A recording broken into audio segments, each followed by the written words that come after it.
filed a notice of tender payment. I'm challenging the jurisdiction. Actually, that's not That correct. The file indicates that you submitted an affidavit of poverty. on the order, it did not specify how to pay. It was Ma'am, your respectfully, obligation. Mr. Freehold, respectfully, please mute ma'am, Ms. I need to Ballard if finish she's going what to I continue to have to speak over me. say. You cannot make a Obviously, you ruling over disagree with something my that you order. don't know. I'm sorry, Ms. Ballard. You I cannot make a did not hear ruling you. over something you can't know. You saying you don't know is an unacceptable response. A sovereign citizen was in court recently for refusing to pay her landlord the rent she clearly owes. She pulled out every trick in the sovereign citizen playbook, fake documents, made up legal terms, and a whole lot of nonsense. But the judge wasn't having it. By the end, she completely snaps in. That's when the sovereign citizen totally loses it. This one is absolutely wild from start to finish and honestly super entertaining to watch. Let me know in the comments. Do you think sovereign citizen money should be accepted as rent? Because I need to hear your thoughts on this madness. Let's dive in and watch this epic courtroom clash unfold. What? I'm not going to call your case formally right now. Right now, what I'm looking for is how long do you think that it will take to present what you want to present to the court today? To my understanding, has the court reviewed the affidavits that has been submitted? Yes, ma'am, I have. Okay.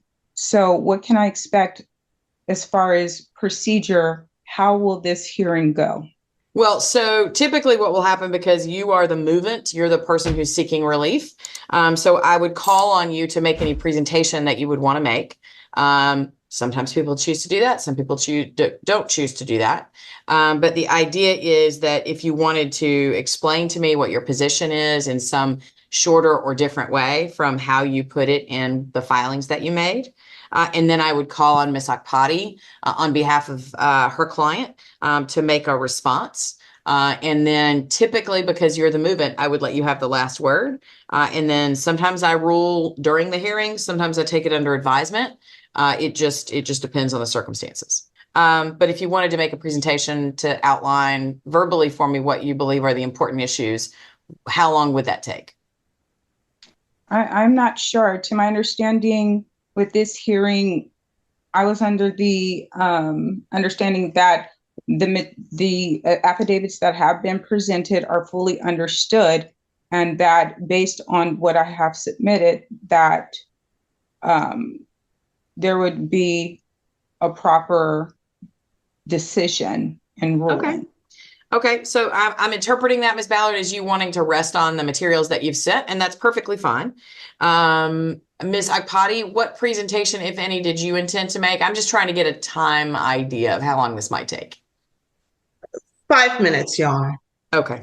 From my position, I filed an affidavit of priority interest in the property. I don't understand how we can be at this point when I'm not a tenant and there's no contract for being a tenant. The other party, the opposing party, says that they have interest in the property, saying that they have a sheriff's deed, which is what it's a color of title. It's not the title.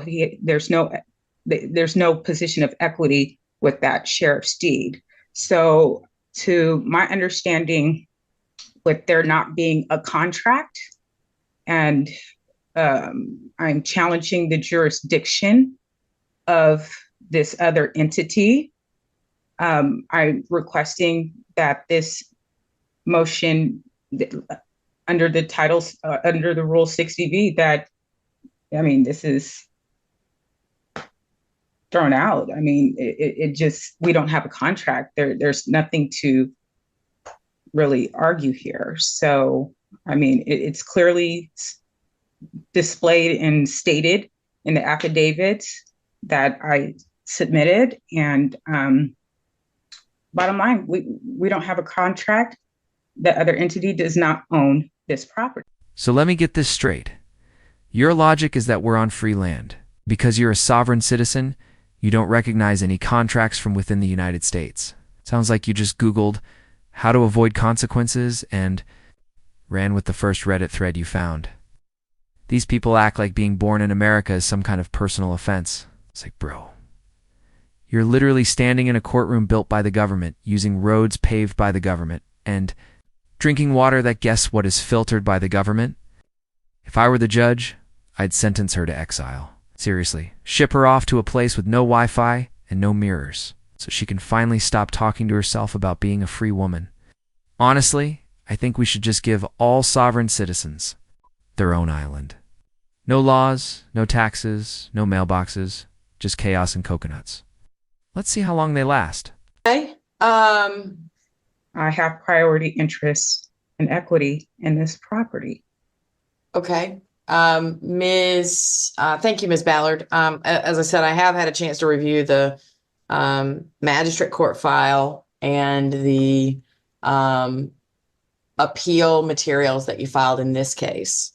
One question I did have, Ms. Ballard, is that part of the order that was entered against you, which you are challenging here, right? That the magistrate judges, the purpose of this action is because the magistrate judge entered an order that said that you were not entitled to possession, and that and you're challenging that order. And I understand that part. But part of the order also requires that for you to challenge it, you're required to make some payment into the registry of the court. And my looking at the system, I don't see that any payments have been made. I think that that's part of Ms. Akpati's argument in a brief that she filed a couple of days ago, that you have not made a payment into the registry of the court to preserve your appeal rights. Can you tell me about that? If you have made a payment and maybe I just don't have it in my system, or if you haven't made a payment, can you tell me the basis for that? I have. They did not ask for rent. They didn't put an affidavit to ask for rent. So, and there's no contract. But I have paid into the court of registry. The paperwork is there. Can you tell me how much you paid into the court registry? All of it. It's on a continuous basis until this matter is resolved. The last month and the remaining balance, everything is in compliance with the order from Magistrate Judge Brooks. Ms. Akpati? Your Honor, just to get straight to the point, no payment has been made. I did call the court this morning, and there has been no payment made. So if Ms. Ballard is saying that she has made the payment, could she provide to the court some form of evidence showing that she's made the payment? Because again, as of 15 minutes ago, no payment has been made, or the court is not aware of any payment being made. Yeah, I have looked in both the magistrate court file, which is often where those payments will go, and I've looked in this action. And the financial documents don't indicate that any payment has been made in either case, other than the original, I think, $103 filing fee that was paid by the defendant in the magistrate court. I don't see anything that indicates payment. I'm happy to follow up with the court because sometimes the clerk gets a little bit behind, but do you have any documentation regarding when you made those payments or the amount of the payment? It was a couple weeks ago when I filed it into the court of registry. Okay, what did you file? Did you file like a proof of payment, or what did you file? It is basically a money order. So, is it a money order, or is it basically a money order? Because if she had handed over a real one, we wouldn't be here, would we? This clown genuinely thinks she's cracked some hidden legal cheat code like it's GTA or something? Ma'am, you cannot pay rent with a crayon drawing that says legalize sovereign citizen bucks. I bet she scribbled it on notebook paper, signed it in glitter glue, and proudly declared, "This is backed by my natural-born rights." Imagine handing that to your landlord and expecting them to say, "Ah, yes, looks totally legit." What? Blows my mind is the sheer confidence, zero hesitation, full send. You almost have to admire the delusion. But also, girl, this isn't Monopoly. Just because you call it currency doesn't mean it is. Take a brief break for something. Hold on just one moment. Okay, Ms. Akpati and Ms. Ballard, I apologize for that brief interruption. Okay. So where we are right now procedurally is that there is a dispossessory order that was entered by Judge Brooks on December the 7th.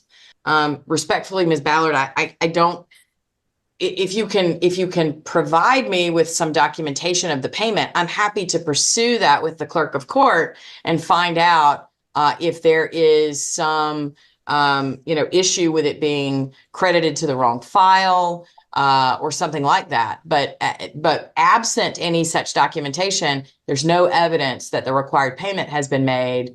So I tendered a payment into the Court of Registry. If my payment was not accepted, I would not have received a case number for this case right now. The payment was accepted. It had to have been in order to get this case number. Well, actually, so I have to feel that. Actually, that's not correct. So the file indicates, absolutely. Ms. Ballard, the file indicates that you submitted an affidavit of poverty and that poverty affidavit was granted for the filing fee. So you didn't have to pay a filing fee to be able to open this case. Respectfully, I tendered a payment in the magistrate court. Right. I'm not questioning, Ms. Ballard, that you did. What I'm saying is I need some documentation of that payment because there's no such payment reflected in the magistrate court. And so if you have a receipt, if you have a copy of the money order, if you have even a bank transaction indicating where you withdrew that money from, or where you obtained the money order, that would be some information that I could then go to the clerk and say, hey, I've got a party telling me that they made a payment and there's no record of it. Can you help me find this payment and why there's no record of it? According to law, I tendered the payment, and I don't know if there's some type of mix-up between both courts, but I filed it in both courts. The tender payment is there respectfully. Otherwise, I would not have been able. They even said this has to be satisfied in order to get a new case number for this appeal. Ms. Ballard, I understand that. All I'm asking is, can you tell me what was the amount? When was the payment? Where did you get the money order from? That's the type of information that I would then be able to go to the clerk and confirm that information. And then they might be able to track the payment and figure out where it went if you made the payment. All right. Can you hold one moment while I get the information? Thank you kindly. Yes. So let me just turn on my camera real quick. Okay. So yes, ma'am. I filed a notice of tender payment into the courts, and So basically, what this paper is saying is that she's trying to use something called tender payment, a fake financial tactic that sovereign citizens love to pull out when they owe money. Spoiler alert, it's not real money. It's basically the legal equivalent of saying, I paid with good vibes, and expecting that to hold up in court. They genuinely think that if they phrase it just right and slap on a random seal, it somehow wipes away their debt. But that's not how the legal system works. You can't just invent your own currency and expect the judge to nod along like, oh, brilliant case, dismissed. Sovereign citizens use this trick all the time thinking it's some magic loophole, but it's not. It has never worked, even once. All it really does is earn them another court date and a growing stack of legal problems. Although if this does end up working, best believe I'll be taking notes. To settle this account, I did file tender payment to the courts, and I'm sure you can see the affidavit in there, and it has proper endorsement. It's been properly endorsed, and if you like, I mean, Ms. Ballard, can you tell me the case number on that? Is it this case number 2023 CV 390-111, or is it the 23 ED 284-322 case number? It's 23 ED 284-322. Okay. Give me a moment to look in the file and see what I can locate. Okay. Give me just a second. Thank you. Okay. Thank you for your patience as I've sort of worked through this. Ms. Ballard, Ms. Akpati. I was able to locate the filing that that Ms. Ballard was referencing, which is a notice of tender of payment to settle and close account. Yes. And Is that the thing you were referencing, Ms. Ballard? Yes, yes. Okay, that was filed. It was filed in the magistrate court on December the 12th. Yes, that is correct. Okay. My review of the notice that you filed. So first of all, I've spoken with the clerk of court, and they have no record of any payment. They have looked everywhere they can think of, including associated with your name, associated with this case, associated with the Superior Court case, and they can find no record of payment. But more importantly, Ms. Ballard, my review of your filing seems to indicate that you are rejecting the acknowledgement that there is that money would be any like it doesn't appear that you actually submitted legal tender of any sort to pay or satisfy this. You instead submitted some sort of signed, some sort of authorized representative document, but no money order, no check, which I don't think they take, no cash, no certified check, anything like that. Is that an accurate statement? Am I correctly understanding what you filed, Ms. Ballard? I filed a tender payment, and it didn't, I mean, the law says that I can tender a payment. It never stated how to pay it. So, I mean, I fulfilled the contract based on the order. I mean, Ms. Akpati, other than the motion that you filed regarding the lack of payment and your statements here that there has not been a payment, what is your position on behalf of your client on this matter? My position is that this matter should be dismissed. The Ms. Ballard has to comply with the order of the court before filing this appeal. And so I have reviewed what you filed now that I understand what I was supposed to be looking at. And, due respect, ma'am, but it is not filing a paper that says I hereby tender payment that is not actually accompanied by a payment recognizable in legal acceptable tender in the United States. Then you have not made a payment under any legal definition that I am aware of. And so as a result of that, what species? Excuse me, Ms. Ballard, I'm speaking, and in a moment I'll let you respond. Oh, great. Now she's gearing up to go off about some random UCC codes, like that's going to magically erase her rent. Every time one of these sovereign citizens starts quoting obscure laws, you just know we're about to dive headfirst into peak stupidity. I mean, come on, just pay your rent or move somewhere you can actually afford. It's not rocket science. What's insane is how these people will bend over backwards doing everything but actually following the law. They'll create fake documents, misuse legal codes they don't even understand, and walk around like they're above it all. And honestly, it's that arrogant mindset that makes them kind of dangerous. Anyway, let me know in the comments what you think of this genius so far, because this one, she's on a whole new level of delusional. The order, it did not specify how to pay. What species of payment is on there to pay. It was not specific. I'm sorry, are you saying it wasn't specific in amount or it wasn't specific in method? In method, yes. Okay. I disagree. This is a standard order, and the vast majority of everyone I've ever dealt with that deals with these orders understands that when it says tenant must, in capital letters, make the following payments into the court registry by the time specified, everyone understands that I've typically dealt with that means money that is recognizable as legal tender in the United States, which would either be cash or a money order or a certified check. And in the absence of those things being paid, then the court wouldn't have any choice but to dismiss the appeal. And so I gave you a bill of exchange, which is the same thing. I'm sorry, ma'am? I gave you a bill of exchange, which is the same thing.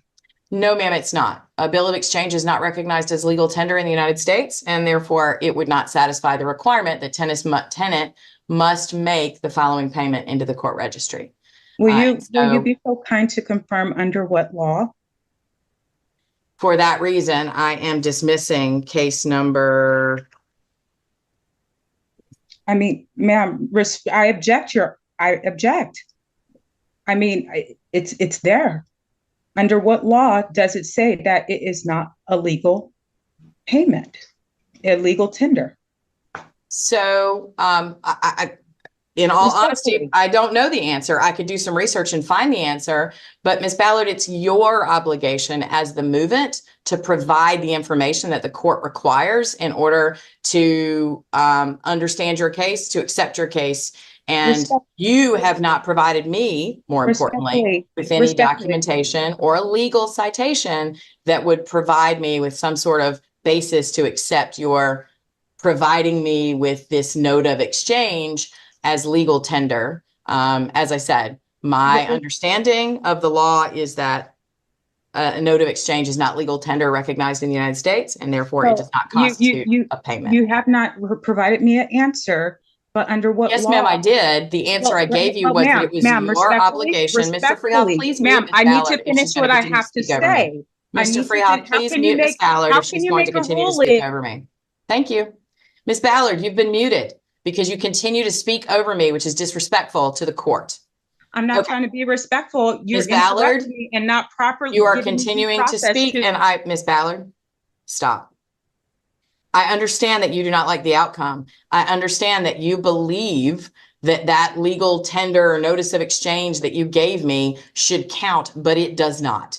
The answer to this question is that the order that was entered says that tenant must make the following payments into the court registry, and there were no payments made into the court registry, and the filing that you submitted does not constitute a payment of legal tender into the court registry and does not constitute compliance with the order that you make a payment into the court registry. And therefore, the case is going to be dismissed.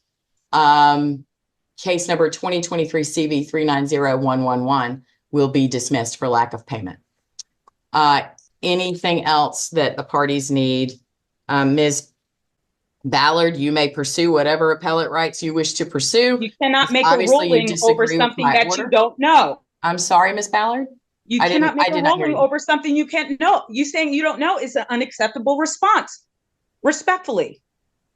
Ms. Ballard, as I said, my answer was, if you would like to direct me to case law that says that what you submitted is legal, Ms. Ballard. Well, surprise, surprise, the fake tender didn't work. Shocking, right? So to any sovereign citizens watching, feel free to take notes. But let's be honest, even if you are watching, I know you're still going to try paying your next bill with a piece of paper labeled lawful gold-backed promise note. What really stood out here, though, was how sharp and professional the judge was. A lot of judges a lot tend up entertaining this nonsense way too long, but not this one. She stayed focused, kept control, and didn't let the circus take over. It's all fun and games until you realize how much time the courts waste on this kind of nonsense. When the law is crystal clear, if you owe money, you need actual legal tender. It's not vibes and a signature from your imaginary strawman self. Anyway, let me know in the comments what you thought of this kawas. I seriously want to hear your take. And if you enjoyed the video, hit that like button and subscribe for more wild courtroom content. Thanks again for watching. I really appreciate it. Take care, everyone.